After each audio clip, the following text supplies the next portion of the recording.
ભવસંભવ ભીતિ ભેદનમ સુખ સંપદ કરુણાનિકેતનમ વ્રતદાન તપ ક્રિયાફલમ સહજાનંદ ગુરુમ ભજે સદા વર્ણિવેશ રમણીય દર્શનમ મંદહાસ્ય રુચિરાનનાંબુજમ પૂજિતમ સુરનરોત્તમે મુદા ધર્મનંદનમહં વિચિંતય ત્વં સુકાંતવૃતમ કાંતમ ત્વં કાંતમ સર્વદોગતમ ત્વં ગતે દ્વેગ દેવત્વમ ત્વં વંદે ભક્તિકાસુતમ.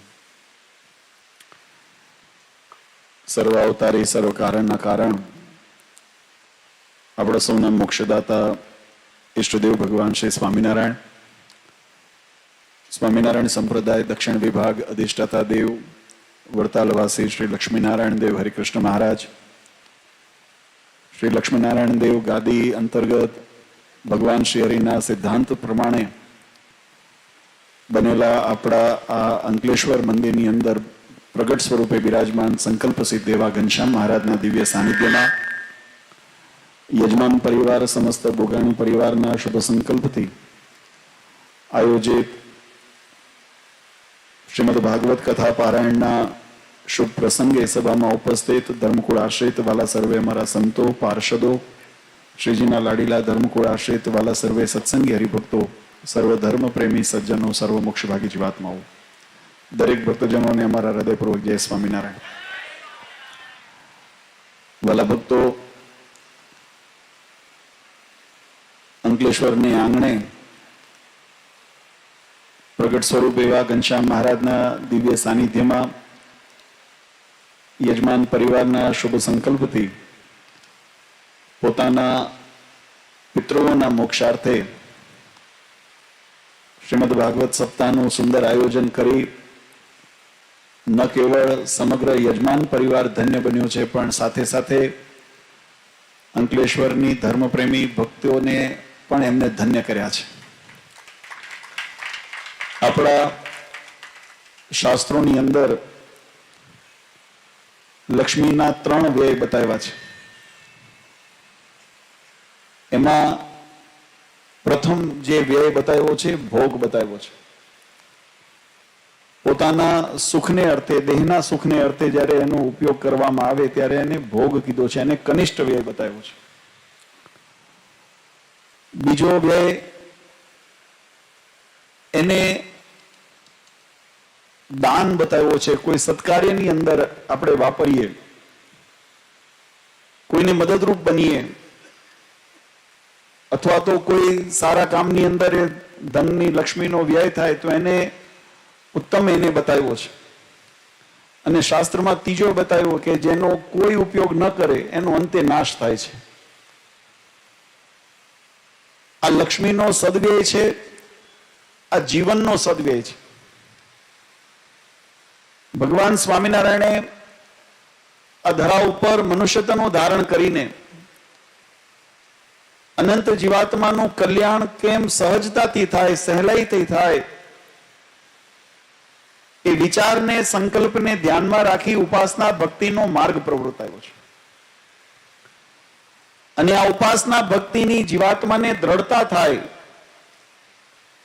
જીવાત્મા એન કેન પ્રકારે સર્વ માયાના બંધનમાંથી, કર્મના બંધનમાંથી મુક્ત થઈને ભગવાનના પરમધામની પ્રાપ્તિ કરી શકે, અક્ષરધામની પ્રાપ્તિ કરી શકે, એના માટે એક ઉચ્ચ જીવન, આદર્શ જીવન કેવું જીવવું એનો માર્ગ એ ભગવાન શ્રી હરિ આપણને બતાવેલો છે. એમાં પણ વિશેષ કરીને વચનામૃત આદિ ગ્રંથની અંદર તમે જુઓ તો મહારાજે સત્સંગનો મહિમા બતાવ્યો.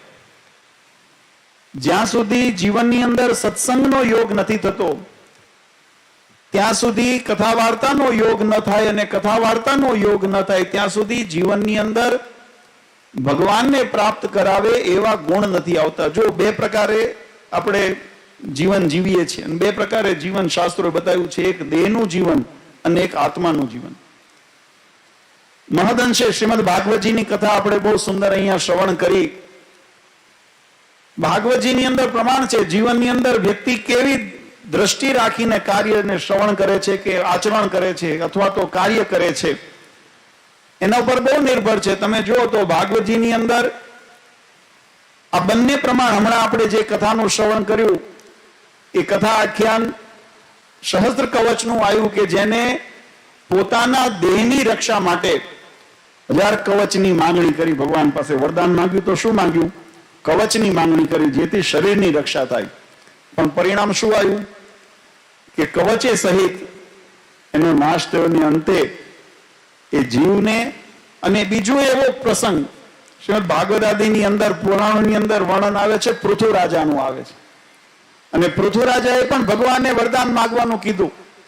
ત્યારે પૃથુરાજાએ ભગવાન પાસે વરદાન માંગ્યું, એમને શરીરનું દીર્ઘાયુષ્ય, ને તો ચિરંજીવી પણ માંગી લીધું હોત, જેમ ઘણા અસુરોએ માંગ્યું ને કે મારું કોઈ હાનિ ન કરી શકે. હમણાં જ્ઞાન સ્વામીએ પણ પ્રસંગ બતાવ્યો, દેવથી, દાનવથી, પશુથી, માનવથી, દિવસે રાત્રે હિરણ્યકશ્યપે જેમ વરદાન માંગ્યા એવા માંગ્યા હોત. પણ એવા વરદાન ન માંગતા એવું વરદાન માંગ્યું કે મને 10,000 કાનની પ્રાપ્તિ થાય. કેમ કે હું 10,000 કાને કરીને ભગવાનના ચરિત્રોનું શ્રવણ કરું, આનાથી મારા આત્માનું કલ્યાણ થાય. શરીરનું નાશવંતપણું એ શાસ્ત્રોએ નિર્ધારિત બતાવ્યું છે, પણ આત્માનું અવિનાશીપણું પણ નિર્ધારિત બતાવ્યું છે. અને એ આત્માનું શ્રેય થાય. આ સંસારની અંદર વાલા ભક્તો આધ્યાત્મનો એટલો જ મહત્વ છે. બાકી જગતનું જીવન તો બધાએ જીવે છે, સંસારના સુખ દેહ માત્ર ભોગવે છે, પણ દેહ માત્રમાં સંસારના સુખ ભોગવતા ભોગવતા આત્મકલ્યાણ ક્યાંક ખોવાઈ જાય છે, એની દ્રષ્ટિએ જીવાત્માને પહોંચતી નથી. ત્યારે આધ્યાત્મનો આશ્રય લેવામાં આવે, સત્સંગનો આશ્રય લેવામાં આવે, ભગવાનનો આશ્રય લેવામાં આવે, આવા સત્શાસ્ત્રોનો આશ્રય લેવામાં આવે, ત્યારે જીવાત્માના આત્મકલ્યાણનું શ્રેયની પ્રાપ્તિ એ જીવાત્માને કરાવે છે. અને એટલા માટે ન કેવળ આમ તો આપણે કહીએ, અમે ઘણી વખત કહેતા હોઈએ છીએ કે આ સંકલ્પ થવો ને એ જ એની પ્રથમ એંધાણી છે કે આપણા પિતૃઓનો મોક્ષ થયો જ હોય, નહીતર આવો સંકલ્પ ન થાય.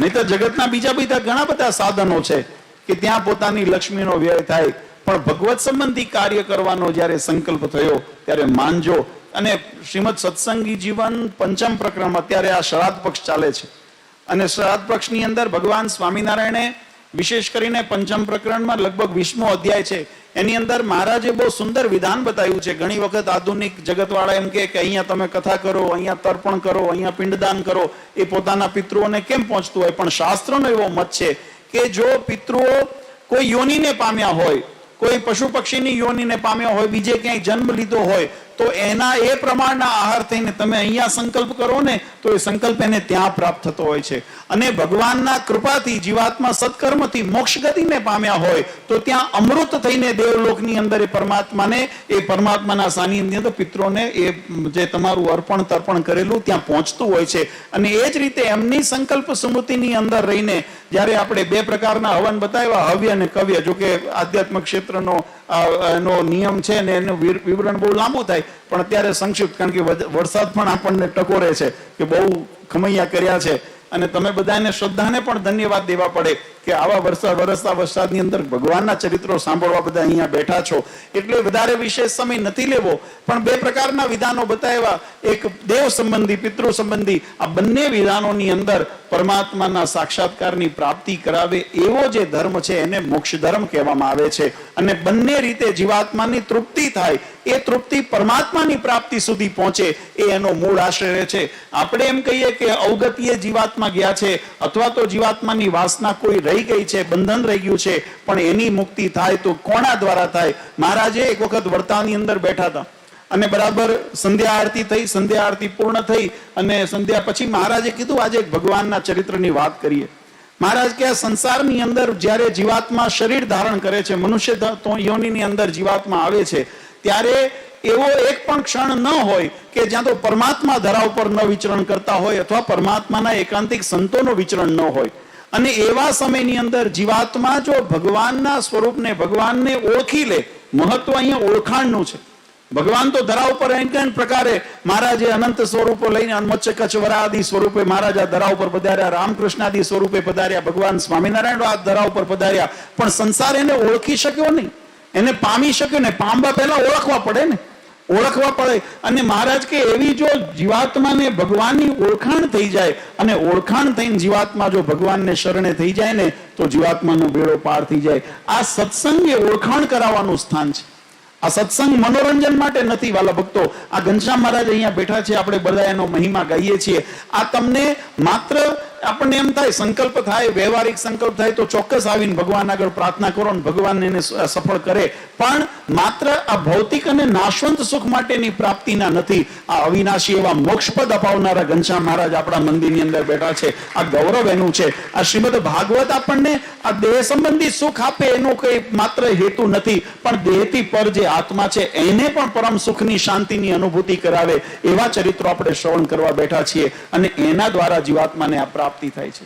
કહેવાની પાછળનો ભાવાર્થ વાલા ભક્તો એ છે કે આપણને જે મળેલું છે અને એનો સદુપયોગ કરી અને ભગવાનની પ્રાપ્તિ જીવાત્માને સરળતાથી થાય. પૂર્વ વક્તાઓએ આપણા મંદિરની વિશે વાત કરીને તમે બધા જાણતા છો કે મંદિરનો સંકલ્પ જ્યારે કર્યો અને મંદિરનું નિર્માણ કર્યું, આમ મહારાજે શિક્ષાપત્રીની અંદર બે પ્રકારના આજ્ઞા કરી. મહારાજ કે ધર્મ કાર્ય તત્કાળ કરવું અને મહારાજે બીજી આજ્ઞા કરી કરજ કરીને કાર્ય ન કરવું. હવે આમાં અમે દુવિધામાં આવ્યા, મંદિરની જરૂર આજે છે અને મંદિર નિર્માણ 15 વર્ષ 20 વર્ષ પછી કદાચ થાય, કરજ કરીને ન કરીએ તો 15-20 વર્ષે થાય, તો ત્યાં સુધી ધર્મ કાર્ય તત્કાળ કરવું, ભગવાનની ઉપાસના ભક્તિ. મહારાજ કીધું કેમ તત્કાળ કરવું? કે જીવનો કોઈ ભરોસો નથી, આ શરીરનો કોઈ ભરોસો નથી, ક્યારે પ્રાણ પંખેરું ઉડી જાય. તો જે મનના સંકલ્પ હતા, ભક્તિ કરવી, સેવા કરવી, આ બધું ક્યારે જીવાત્માન થાય ને એ વખતે મહારાજશ્રીએ કંઈક વચલો રસ્તો કાઢ્યો. અને આપણે હમણાં જેમ સંતોએ પાર્ષદોએ જન્મનો ભગતે વાત કરી, વિષ્ણુભાઈને ભગવાને પ્રેરણા કરી. આમાં ઘણા ભક્તોએ સંતોએ કીધું કે આની અંદર દૈવત્વ જો બે વસ્તુ છે. ભગવાનનું દૈવત્વ છે ને શાસ્ત્ર વચનમાં રહેલું છે. આ વસ્તુ બહુ સમજવા જેવી છે. ઘનશ્યામ મહારાજ અહીંયા અખંડ બિરાજે છે. શા માટે? કારણ કે ભગવાન વચનામૃતમાં એનો ઉત્તર છે. આ ઉત્તર મારો કરેલો નથી.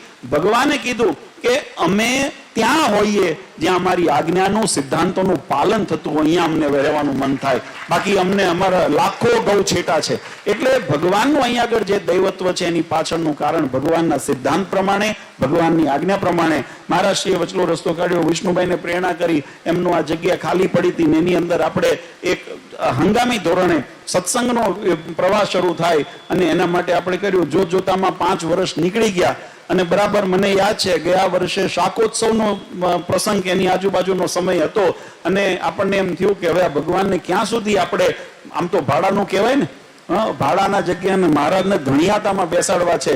અને આ ઘનશ્યામ મહારાજનો જ પ્રતાપ છે. જેમ હમણાં વાત કરી, નાની મોટી રકમ નહોતી અમારા માટે પણ, કારણ કે અમે તો કેવું છે ઉપદેશ કરી જાણીએ, પણ ભેગું કરવું, હરિભક્તો મહેનત કરતા હોય ને ખબર હોય કેટલા વીએ હો થાય. એટલે આ સંકલ્પ કર્યો. પણ ઘનશ્યામ મહારાજની જ્યારે તે દિવસે આરતી કરી અને ભગવાનને નમન કરીને પ્રાર્થના કરી, મહારાજને કીધું કે મહારાજ આ ગોવર્ધન તમારે તોલવાનો છે. અને વાલા ભક્તો, આ ભગવાનનો પ્રતાપ છે કે આપણે વર્ષ દિવસની અંદર આજે આપણે અને એમાં પણ સુંદર સંયોગ બેઠા. બધા યજમાન જે હતા વિષ્ણુભાઈ વગેરે, એમને પણ સંકલ્પ કર્યો આવદાન પ્રદાન ભૂમિનું થાય. અને ઘનશ્યામ મહારાજને મને મનમાં એવું હતું કે આટલા વર્ષો આ ભૂમિનું તપ વધ્યું છે ને જવા નથી દેવું. આમ તો જો કે વહેલો સંકલ્પ પૂરો થઈ જાય, પણ આપણે 2.5-3 કરોડ કંઈક બીજે જતા રહ્યા એટલે પાછા આપણે મહેનત કરવાનો વારો ફરી ઉભો થયો. પણ કઈ વાંધો નહીં, ભગવાનની કૃપાથી જે હરિભક્તોએ આ ભૂમિદાનની નિમિત્તે, કારણ કે આપણે સામે જે જગ્યાનો અદલા બદલો કરીને જે આ જગ્યા ઘનશ્યામ મહારાજ આપણા અહીંયા રહે એના માટે કર્યું છે, એટલે એનું પણ આપણે કાર્ય પૂર્ણ વહેલું કરી દેવું છે. મને વિશ્વાસ છે કે ભગવાને એમાં બધા હરિભક્તોને એવી શક્તિ આપશે. તમે સંકલ્પ કરો, ભગવાન તમને શક્તિ આપશે કે વહેલી તક આપણું એ મંદિરનું કાર્ય પૂર્ણ થાય અને ભગવાનને આપણે ધણિયાતા મંદિરની અંદર ભગવાનને વહેલા આપણે સ્થાપિત આપણે જોઈ શકીએ એવી ભગવાન શ્રીના ચરણારીમાં પ્રાર્થના કરીએ છીએ. વધારે સમય નથી લેવો. યજમાન પરિવારને પુનઃ એક વખત અમે ખૂબ ખૂબ હૃદયના અભિનંદન આપીએ. જોકે એમને સંકલ્પ કર્યો હોત તો એમને બીજે ગમે ત્યાં પણ કથાનું આયોજન કરી શક્યા હોત ને પોતે એની વ્યવસ્થા પણ કરી શક્યા હોત. પણ અમને જ્યારે વાત કરી, છપિયા સ્વામી, ઘનશ્યામ સ્વામી વગેરે અમને વાત કરી કે બાપુજી આવો સંકલ્પ છે, તો મેં કીધું ઘનશ્યામ મહારાજ અમારા પ્રતાપી છે, એમના સાનિધ્યની અંદર જ કરીએ. અને એમને પણ બહુ સહર્ષે એ પ્રસંગને સ્વીકારી લીધો. અને આજે આપણે અહીંયા આગળ આ પટાંગણની અંદર ભગવાનના દિવ્ય ચરિત્રો શ્રીમદ ભાગવતજીનું શ્રવણ કરવાનો આપણને અવસર મળ્યો છે.